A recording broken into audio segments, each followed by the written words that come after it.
Hello दोस्तों, आपका अपने YouTube चैनल में स्वागत है। आज हम लोग डीएलएड सेकेंड सेमेस्टर के विषय प्रारंभिक शिक्षा के नवीन प्रयास को पढ़ेंगे, जिसमें कुछ महत्वपूर्ण अनुच्छेद जो आपके डीएलएड सेमेस्टर में पूछे जाते हैं सिर्फ उन्हीं को पढ़ेंगे। बाल अधिकार के बारे में जानेंगे। शिक्षा का अधिकार अधिनियम के बारे में समझेंगे कि ये क्या होता है। चलिए देखते हैं महत्वपूर्ण अनुच्छेद। महत्वपूर्ण अनुच्छेद से पहले हम लोग यह समझेंगे कि हमारे देश में संविधान कब लागू हुआ। 9 दिसंबर 1946 में संविधान सभा की बैठक बुलाई गई, जिसमें संविधान लागू करने की बात की गई। 26 नवंबर 1939 में निर्माण का कार्य पूरा हुआ, मतलब कि संविधान बन गया था और कुछ उपबंध भी लागू कर दिए गए थे। अर्थात 26 नवंबर 1949 में संविधान बन गया था और उसके साथ साथ कुछ उपबंध लागू कर दिए गए थे। परंतु संविधान कब लागू हुआ? वह 26 जनवरी 1950 में लागू किया गया। अगर क्वेश्चन पूछा जाए कि हमारे देश में संविधान कब लागू हुआ, तो वह 26 जनवरी 1950 में। अगर पूछा जाए कि निर्माण का कार्य कब समाप्त हुआ, तो वह 26 नवंबर 1949 में। चलिए आगे बढ़ते हैं, महत्वपूर्ण अनुच्छेद देखते हैं। वैसे तो अनुच्छेद बहुत हैं, परंतु आपके डीएलएड सेमेस्टर में कुछ ही अनुच्छेद दिए गए हैं जिनको हमें पढ़ना है, जिनसे क्वेश्चन बनता है।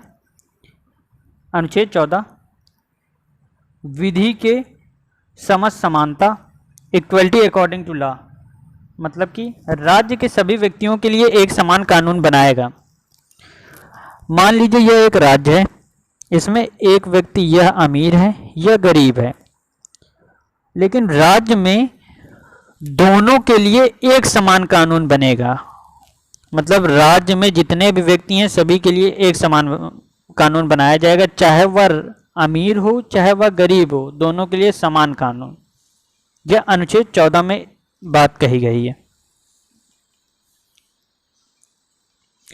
अनुच्छेद 45 में कहा गया है कि राज्य संविधान लागू होने के 10 वर्ष के अंदर, मतलब राज्य में यह संविधान लागू होने के 10 वर्षों के अंदर जो राज्य में 6 से 14 वर्ष के आयु के बालक हैं, उन सभी को निःशुल्क एवं अनिवार्य शिक्षा की व्यवस्था करेगा। कौन करेगा? राज्य करेगा। मतलब कि राज्य में यह संविधान लागू होने के 10 वर्ष के अंदर जितने भी उस राज्य में 6 से 14 वर्ष के बालक हैं, उन सभी को निःशुल्क एवं अनिवार्य शिक्षा की व्यवस्था कराई जाएगी राज्य द्वारा। यह अनुच्छेद 45 में कहा गया। परंतु इस अनुच्छेद में कुछ दिक्कत थी, वह थी 10 वर्षों के लिए। इसमें 10 वर्षों के लिए कहा गया था, इसीलिए अनुच्छेद 21A आया, जिसमें ऐसी कोई बात नहीं कही गई जो कहता है, 21A कहता है निःशुल्क व अनिवार्य शिक्षा, फ्री एंड कंपलसरी एजुकेशन। मतलब कि राज्य को 6 से 14 वर्ष के सभी बालकों को निःशुल्क एवं अनिवार्य शिक्षा उपलब्ध करानी होगी। मतलब राज्य में जितने भी 6 से 14 वर्ष के बालक हैं, उन सभी को राज्य द्वारा निःशुल्क एवं अनिवार्य शिक्षा उपलब्ध कराई जाएगी। वह राज्य का उत्तरदायित्व बनता है कि उन सभी को निःशुल्क एवं अनिवार्य शिक्षा उपलब्ध कराए। यह अनुच्छेद 21A में कहा गया है।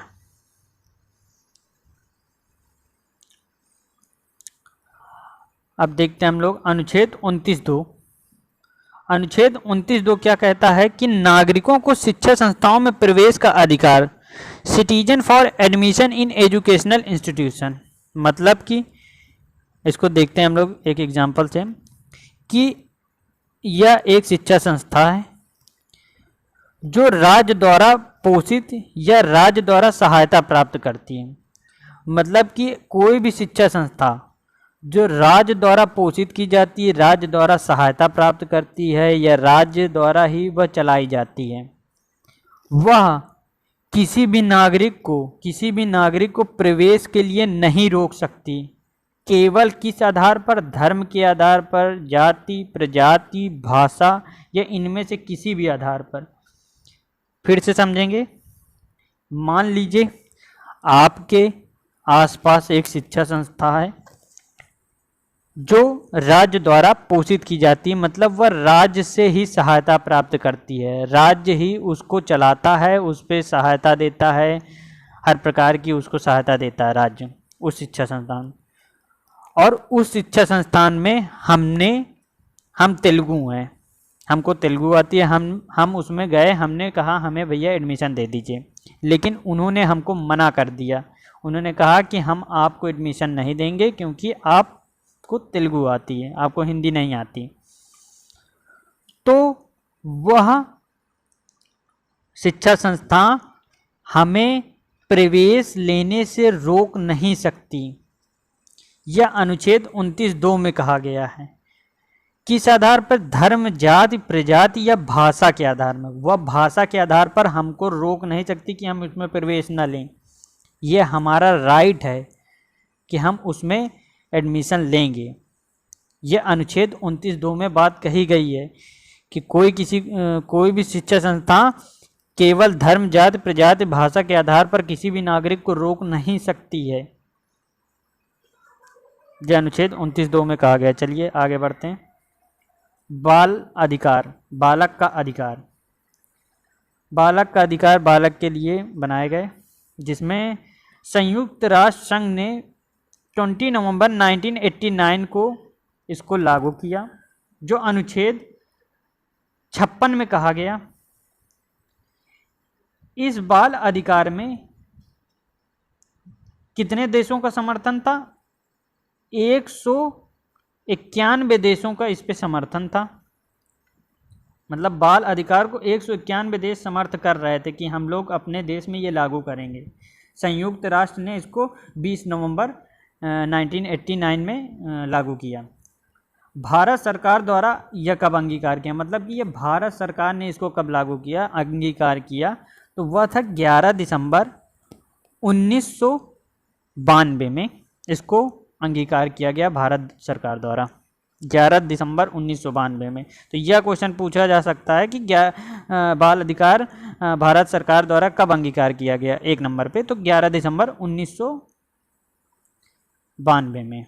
चलिए आगे देखते हैं इसके उद्देश्य।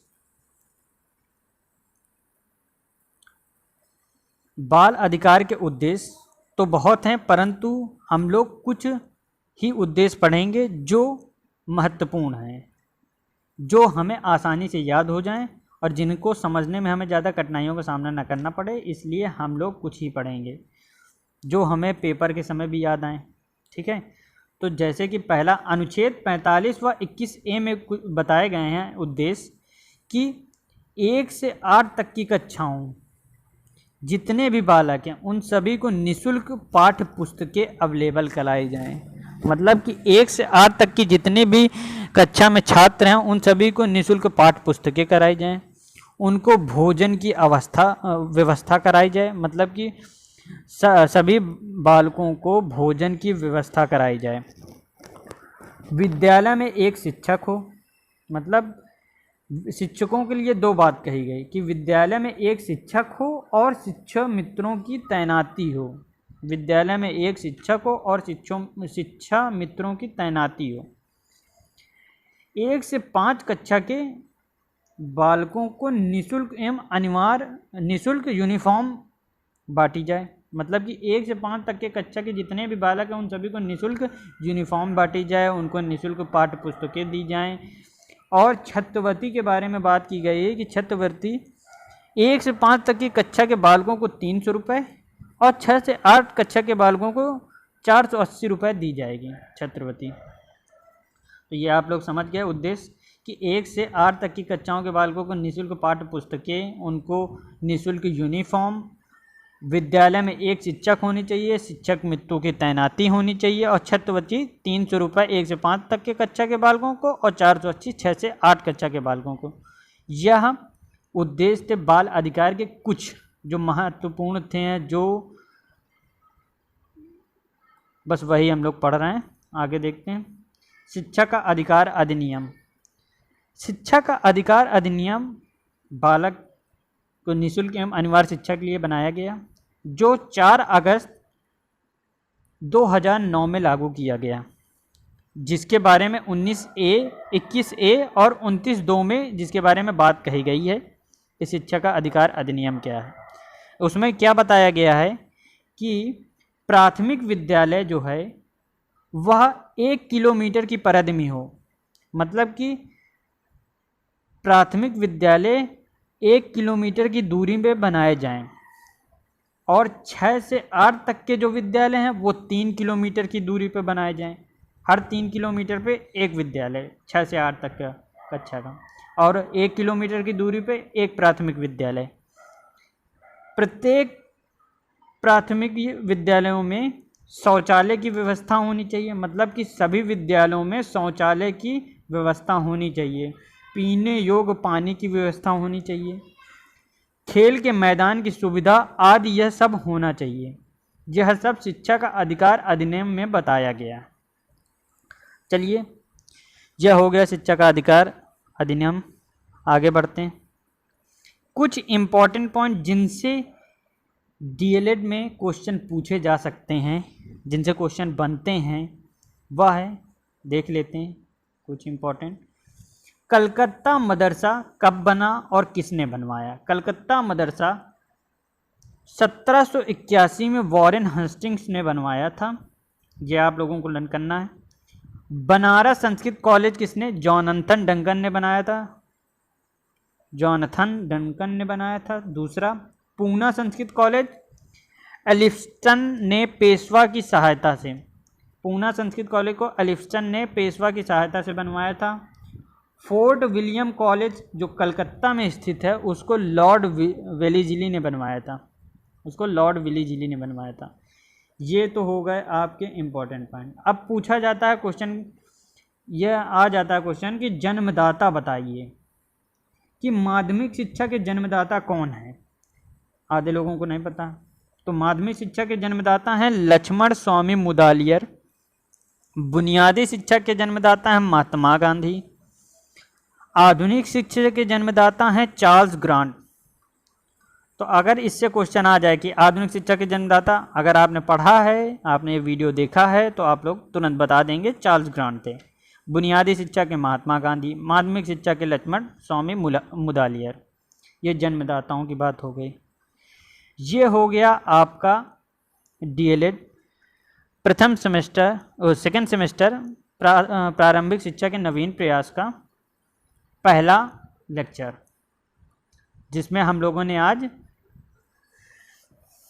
अनुच्छेद, कुछ महत्वपूर्ण अनुच्छेद किए और बाल अधिकार, शिक्षा का अधिकार अधिनियम समझा। अब कल के लेक्चर में हम लोग पाश्चात्य विवाद पढ़ेंगे। आज के लिए ये लेक्चर